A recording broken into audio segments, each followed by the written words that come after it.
तो last video के अंदर जैसे कि हम इस चैप्टर के अंदर यूजफुल एंड हार्मफुल माइक्रोब्स, इसका फर्स्ट बीट अपन ने जो यूजफुल माइक्रो ऑर्गेनिज्म है लैक्टोबैसिली, इसके अंदर हमने पूरा डिटेल में देख चुके हैं। ठीक है, तो आज के इस वीडियो के अंदर हम यूजफुल माइक्रो ऑर्गेनिज्म का नेक्स्ट कंटेंट, ये नेक्स्ट बीट जो है राइजोबियम, ये बैक्टीरिया के बारे में अपन स्टडी करने वाले हैं। ठीक है, तो चलिए चलते हैं उसके तरफ। तो राइजोबियम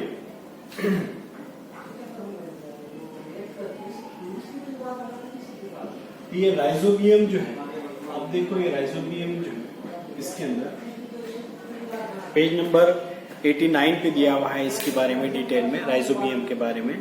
तो इसके अंदर क्या दिया हुआ है, ये एक सिम्बायोटिक बैक्टीरिया होते हैं। क्या होते हैं? सिम्बायोटिक बैक्टीरिया होते हैं। ओके, अब सिम्बायोटिक बैक्टीरिया मीन्स क्या होता है इसके अंदर?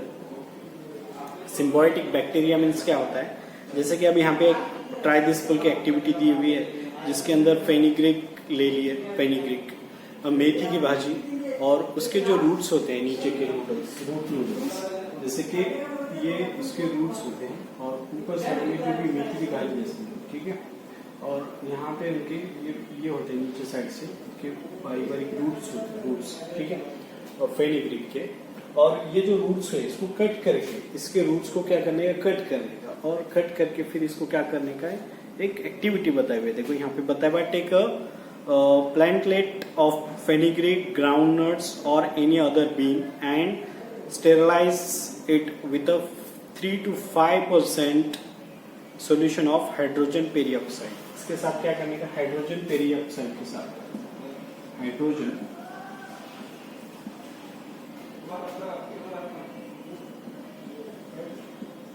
पेरिऑक्साइड, इसके अंदर क्या करने का, 3 to 5%, 3 to 5% क्या करेंगे उसको, 3 to 5% तक के स्टेरिलाइज करेंगे। क्या करेंगे उसको, स्टेरिलाइज करेंगे। ठीक है, एंड देन उसके बाद ये फर्स्ट स्टेप के अंदर, ठीक है, फिर उसके बाद सेकेंड स्टेप के अंदर क्या करेंगे, after words keep it the 70% solution of ethyl alcohol for 4 to 5 minutes. क्या करेंगे उसके बाद इथाइल अल्कोहल के अंदर, यानी इथाइल अल्कोहल के अंदर क्या करेंगे, इथाइल अल्कोहल, उसके अंदर 70% जो है, 70% उसके अंदर, तो इसको क्या करेंगे उसके अंदर 4 to 5 मिनट, 4 to 5 मिनट तक क्या क्या करेंगे उसके अंदर, उस सॉल्यूशन के अंदर रखेंगे एक अल्कोहल, इथाइल अल्कोहल। अब इथाइल अल्कोहल का फॉर्मूला है C2H5OH। ठीक है, ये मॉलिक्यूलर फॉर्मूला है इसका, केमिकल फॉर्मूला भी बोल सकते हैं इसको, ये मॉलिक्यूलर फॉर्मूला है। इसके अंदर क्या किए उसको, हाँ रखे, clean the roots with sterile water and take it thin section of the root nodules. क्या किए, फिर उसमें से निकाल दिए उसको, यानी जो भुईमुख की फली आती, उसके जो पौधे होते हैं छोटे, या फेनिग्रिक, मेथी की भाजी आती, अब देखेंगे ऊपर पत्ते होते हैं और नीचे साइड से उसके रूट्स होते हैं। इनको क्या करें, पहले तो हाइड्रोजन पेरिऑक्साइड के अंदर रखें, ओके, 3 to 5% सोल्यूशन के अंदर, फिर उसके बाद इथाइल अल्कोहल के अंदर, किसके साथ, इथाइल अल्कोहल के अंदर 70% जो उसका ये है, तो उसको क्या किए 4 to 5 मिनट तक के उसके अंदर रखे, फिर उसको अच्छे से निकाल के अच्छे स्टेरलाइज वाटर के साथ, स्टेराइल वाटर के साथ क्या किए, उसको वॉश किए रूट नूडल्स को, किसको, ये जो रूट के नूडल्स हैं, ये जो मेथी की भाजी आपको यहाँ पे ये दिख रहे हैं, उसके रूट्स नीचे साइड से, उसको उसको अच्छे से वॉश किए, और फिर वॉश करने के select good section and place it in the solution of safranin for 2 to 3 minutes. फिर क्या किए, उसको वॉश करके, वॉश करने के बाद क्या किए, फिर सेकेंड स्टेप के अंदर उसके जो अच्छे से रूट नूडल्स है उसको, हाँ उसको ले लिए, और फिर वो उसको क्या किए, सेक्शन को उसके ऊपर, यानी सैफ्रेनाइन सॉल्यूशन के अंदर क्या किए उसको,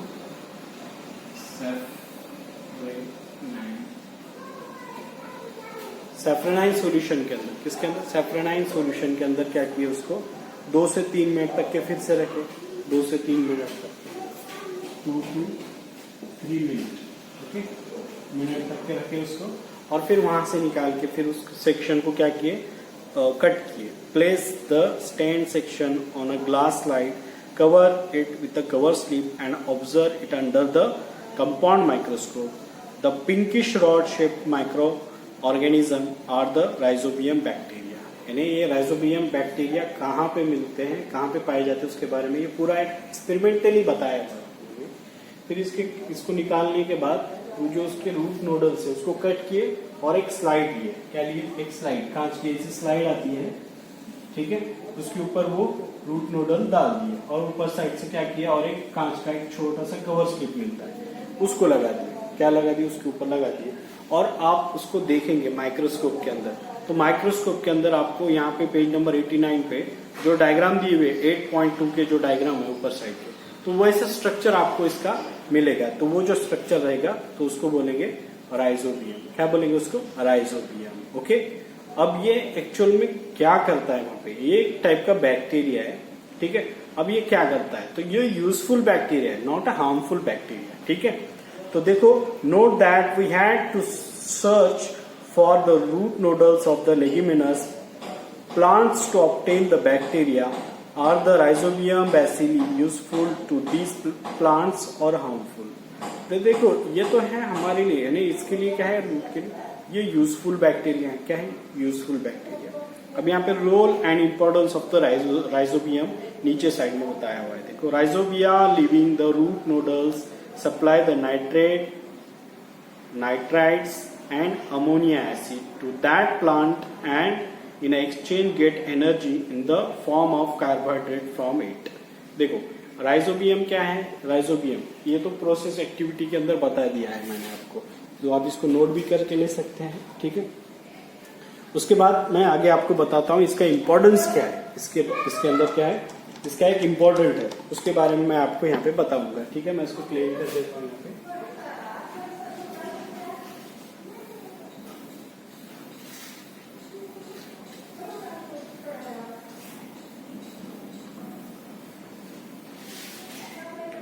तो देखो, इसका इंपॉर्टेंट रोल क्या है उसके बारे में अपन देखेंगे। Important role, rhizobium living in the root nodal, किसके अंदर? जो मेथी की भाजी है या फेनिग्रिक, जो फेनिग्रिक या ग्राउंड नट्स जो है समझो, उसके जो रूट्स होते हैं नीचे साइड से, वहां पे प्रेजेंट होता है। और वो क्या करता है? रूट को क्या सप्लाई करता है? वो प्लांट को, उस झाड़ को नाइट्रेट और नाइट्राइट्स, ये दो चीजें क्या करता है? सप्लाई करता है। और वो सप्लाई होने के बाद उसके अंदर क्या करता है? ये और उसके अलावा अमोनिया एसिड भी सप्लाई करता है। क्या करता है? अमोनिया एसिड सप्लाई करता है। और फिर उसको एक्सचेंज करते हैं, उसको एनर्जी के फॉर्म में, जिसको अपन क्या बोलते हैं? कार्बोहाइड्रेट्स। तो एनर्जी के फॉर्म होते हैं ना, फैट्स है, प्रोटीन्स है और कार्बोहाइड्रेट है, इनके फॉर्म में एनर्जी को एक्सचेंज करते हैं। तो कार्बोहाइड्रेट के फॉर्म में एनर्जी कन्वर्ट होती है और such mutually beneficial relationship is called as a symbiosis. यानी ये जो है इसके अंदर का जो रिलेशन है, ये सब प्रोसेस को सिम्बायोसिस बोलते हैं। क्या बोलते हैं? सिम्बायोसिस। विच मीन्स क्या बताएंगे? रूट नोडल्स ने क्या लिए? हाँ, रूट नोडल्स कहाँ से? अर्थ के अंदर, अर्थ के मिट्टी में से, सॉइल के अंदर से। तो नाइट्राइट और नाइट्रेट्स, ओके, ये दो चीजें, और अमोनिया एसिड, ये दो चीजों के लेके कै में कन्वर्ट किए? एनर्जी के फॉर्म में, जो कार्बोहाइड्रेट्स बोलते हैं, जो उनकी ग्रोथ करने के लिए यूटिलाइज होती है, ठीक है। वो मिल गया, उससे वो अपनी ग्रोथ करते हैं। और ये सब रिलेशन को, ये जो रिलेशन है, beneficial relation is called as a symbiosis. उसको क्या बोलते हैं? सिम्बायोसिस। फर्स्ट के अंदर क्या बोलते हैं? इसके अंदर इंपॉर्टेंस और रोल,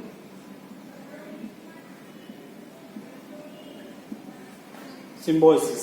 क्या बोलेंगे उसको? सिम्बायोसिस। ओके, सिम्बायोसिस बोलेंगे, ठीक है। यानी सिम्बायोसिस मीन्स क्या बोलेंगे उसको? यानी एनर्जी, जो भी चीज है रूट नोडल्स के जरिए से क्या करते हैं? नाइट्राइट और नाइट्रेट्स, जिसको बोलते हैं नाइट्रेट और नाइट्राइट, और उसके अलावा अमोनिया एसिड, उसके अलावा क्या? Nitrites and ammonia acid.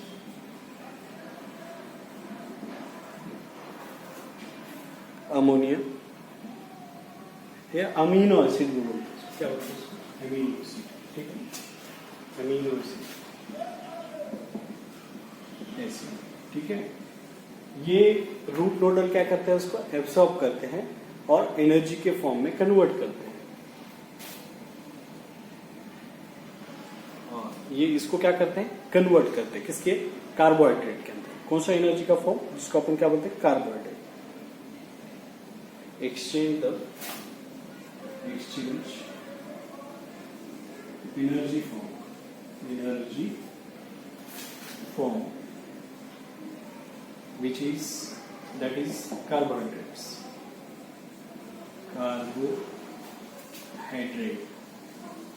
Okay, energy के फॉर्म में क्या कर देता है, कन्वर्ट कर देता है। ओके, उसके बाद rhizobium produce the nitrogenous compound from atmosphere nitrogen. हाँ, उसके अलावा क्या करता है, ये राइजोबियम क्या प्रोड्यूस करता है, नाइट्रोजीनियस कंपाउंड प्रोड्यूस करता है, जो क्या होता है, फ्रॉम एटमॉस्फेयर नाइट्रोजन के जरिए से। However, for this process of nitrogen fixation, they need leguminous plant like a bean, sweet pea, soybean, etc. as a host.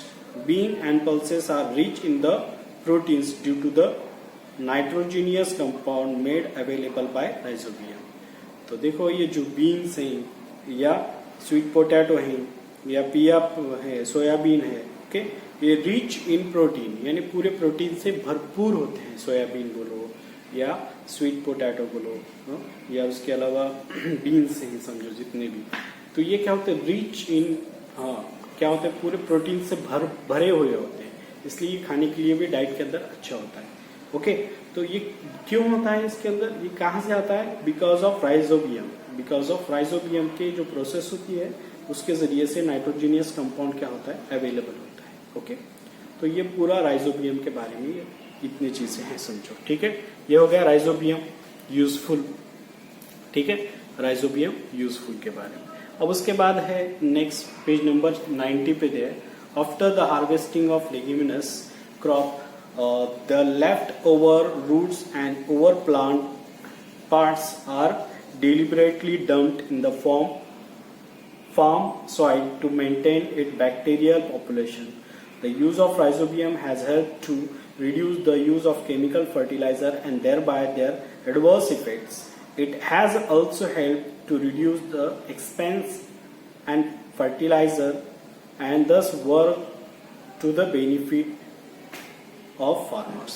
देखो ये जो पैराग्राफ में बताया हुआ है, तो यहाँ पे क्या बताया, यानी ये पूरा हार्वेस्टिंग वगैरह होने के बाद जो है क्रॉपिंग, जो ये जो इनकी क्रॉपिंग करते हैं, क्रॉपिंग करने के बाद क्या होता, harvesting leguminous crops and left over the roots and other plants, जो बचा हुआ होता है तो उसको डंप करते हैं, खड्डे के अंदर गाड़ देते हैं, और वो कुछ दिनों के बाद उसके ऊपर यानी प्रोसेस होती है अंदर डिकम्पोजिशन की, यानी वो पूरा क्या हो जाता है, डिकम्पोज होके यानी किसके अंदर कन्वर्ट हो जाता है, वो फर्टिलाइजर के अंदर कन्वर्ट होता है, यानी खाद बनता है, नेचुरल फर्टिलाइजर बनता है। ओके, तो ये बहुत ज्यादा बेनिफिशियल है फॉर एग्रीकल्चर, फॉर सॉइल और फॉर वो जो लैंड है, लैंड जो जहाँ पे खेती करते हैं उसके लिए बहुत ज्यादा यूजफुल होता है। ओके, क्यों, तो उसकी फर्टिलिटी को बढ़ाता है, और केमिकल फर्टिलाइजर के कंपैरिजन में अगर देखते हैं ये नेचुरल जो फर्टिलाइजर है, समझो, तो ये बेहतर होते हैं, इससे कोई नुकसान नहीं होता। लेकिन केमिकल का अगर यूज करेंगे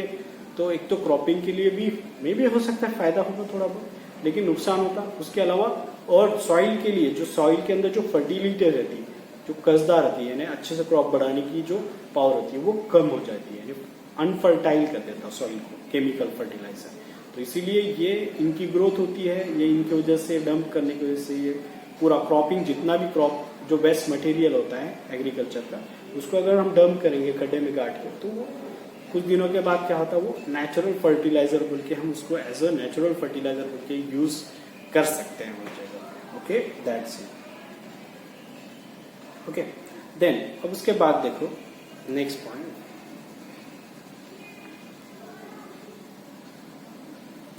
एक पैराग्राफ में बताया हुआ है, एक्चुअल में वो नहीं है तो, लेकिन फिर भी देखो, nowadays seeds are coated with a rhizobial solution or powder before sowing. After sowing, the rhizobia enter the plantlet.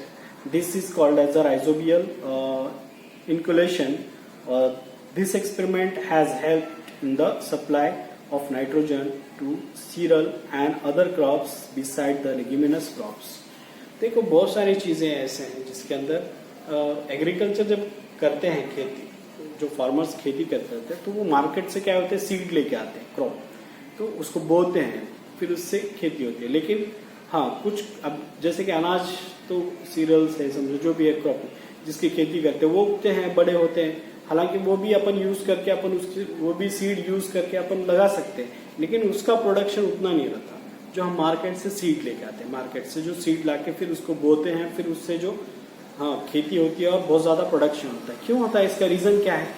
इसके पीछे का रीजन ये है कि वो जो सॉर्टेड सीड होते हैं, वो सीड कैसे होते हैं, सॉर्ट किए हुए, बेस्ट क्वालिटी के होते हैं। उसके अलावा ये जो बताया हुआ है यहाँ पे राइजोबियल सोल्यूशन के अंदर, उसको पाउडर के अंदर उसको कोटिंग किया होता है उस सीड को, ताकि वो क्या होता है उससे ग्रोथ अच्छे से होती है। क्या होती है वो प्लांट की, जब सीड लगाते हैं तो उसकी ग्रोथ अच्छे से होती है और उससे प्रोडक्शन भी ज्यादा होता है। क्या होता है, प्रोडक्शन भी ज्यादा होता है। Okay, that's it. ये हो गया राइजोबियम के बारे में। अब उसके बाद देखते हैं अपन नेक्स्ट पॉइंट है, नेक्स्ट जो पॉइंट है तो उसके बारे में देखते हैं अपन, जिसको क्या बोलेंगे अपन,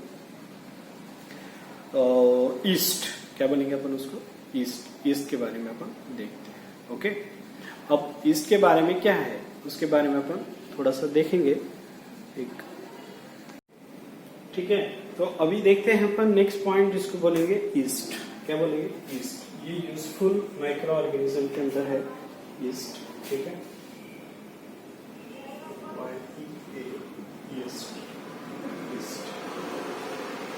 अब देखो ईस्ट जो है, ईस्ट इसको अपन खमीर बोलते हैं। क्या बोलते हैं, खमीर। ये मार्केट से लेके आए, एक्टिविटी बताई हुई है जिसके अंदर बताया हुआ है break the active dry yeast and from the market mix with a spoonful of yeast two spoonful sugar with a sufficient quantity of lukewarm water in the bottle and fix a colorless transparent balloon on the mouth of that bottle. Okay, what changes do you observe after 10 minutes? Mix the lime water with the gas accumulated in the balloon. Collect that lime water in the beaker and observe it. What do you notice? Take a drop of the solution from the bottle on a glass slide, put the cover slip over it and observe it under the compound microscope. Store the solution in the bottle carefully. तो देखो आप ये जो मैंने अभी points पढ़ा, read किया, तो उसके अंदर क्या बताया हुआ है, जो ईस्ट है उसको क्या किए, शुगर सॉल्यूशन के साथ मिक्स किए बॉटल के अंदर और उसके साथ निकाल के फिर वहाँ से एक ऊपर साइड से बलून लगा दिए, उसमें गैस ये हो जाएंगे। फिर उसको क्या किए, जो फिर उसके अंदर क्या किए, वो उसको like warm water in the bottle and colourless transparent balloon on the mouth of the bottle को लगा दिए। ओके, फिर उसके बाद क्या होगा, what changes do you observe in 10 minutes, तो वो पूरे क्या हो जाएंगे, फुल जाएंगे पूरी तरीके से। और फिर उसमें से क्या होगा, mix the lime water with the gas accumulated in the balloon. उसके साथ क्या किए, बलून के अंदर जो गैस एक्यूमुलेट की गई थी उसके साथ क्या किए, लाइम वाटर मिक्स किए और फिर वो लाइम वाटर को क्या किए, एक ड्रॉप लेके एक स्लाइड लिए और उस स्लाइड को क्या किए, उस स्लाइड के ऊपर ड्रॉपलेट डालेंगे, उसके ऊपर क्या करें, ड्रॉपलेट डालें और ऊपर साइड से क्या किए, पिक कवर स्लिप। अब उसके पहले क्या किए देखो, फिर उसके बाद take a droplet solution from the bottle and on a glass slide put the cover slip over it and store the solution in the and observe it under the compound microscope. तो solution ले लिए इसके ऊपर और फिर उसके ऊपर cover slip लगा, क्या लगा, एक और एक कांच का टुकड़ा वो लगा दिए और उसको माइक्रोस्कोप में देखे अपन, कंपाउंड माइक्रोस्कोप के अंदर, ठीक है। तो आपको यहाँ पे पेज नंबर 90 पे जो डायग्राम दिख रही 8.3 के ऊपर की जो डायग्राम है बॉक्स के अंदर, तो वैसे स्ट्रक्चर आपको क्या होगा वहां पे नजर आएगा, क्या होगा, नजर आएगा। That's it. ओके, वही and if you store the solution in the bottle carefully, do you see the colourless ovule cell of yeast on and slide? Some of those cells may have small round bodies attached to them. These are new daughter cells of the yeast in the process of formation. देखो आपको यहाँ पे कैसे नजर आएंगे, तो मैं यहाँ पे ये यहाँ पे दिखा देता हूँ। तो ऐसे आपको ये स्ट्रक्चर नजर आएगा। तो ये ईस्ट का स्ट्रक्चर है, ये छोटे छोटे सेल्स रहेंगे, क्या रहेंगे उसके अंदर के, जो ओव्यूल सेल बोलते हैं। और कुछ कैसे रहेंगे, इसको और एक जेंट रहेंगे ऐसे, कुछ सेल कैसे रहेंगे और एक छोटा छोटा उसके पार्ट रहेंगे और एक छोटा पार्ट क्या होगा इसके ऊपर आ जाएगा इसके ऊपर। ओके, यानी ये तो रहेगा ही, उसके साथ साथ क्या होगा, ये छोटा पार्ट जो आपको नजर आ रहा है ये वाला। ओके, कुछ सेल के ऊपर क्या होगा, ओव्यूल सेल के ऊपर वैसा आएगा, तो उसको बोलते हैं बर्ड, यानी न्यू डॉटर सेल पैदा हो रहा है, न्यू डॉटर सेल क्या हो रहा है उस जगह पे पैदा हो रहा है, बन रहा है, ठीक है, दैट्स इट। देन इसके बाद देखो, this method of asexual reproduction is called as a budding. Yeast is a heterotrophic fungal microbes that grow on the carbon compound. Yeast क्या है, ईस्ट जो है ये यानी एसेक्सुअल रिप्रोडक्शन होता है। रिप्रोडक्शन क्यों होता है, जो स्पेसिस को बाकी रखना है तो रिप्रोडक्शन होना है, तो रिप्रोडक्शन दो टाइप का होता है, एक है सेक्सुअल रिप्रोडक्शन, दूसरा एसेक्सुअल रिप्रोडक्शन। सेक्सुअल रिप्रोडक्शन के अंदर मेल फीमेल का होना जरूरी है, एसेक्सुअल के अंदर जरूरी नहीं, तो यहाँ पे एसेक्सुअल रिप्रोडक्शन हो रहा है।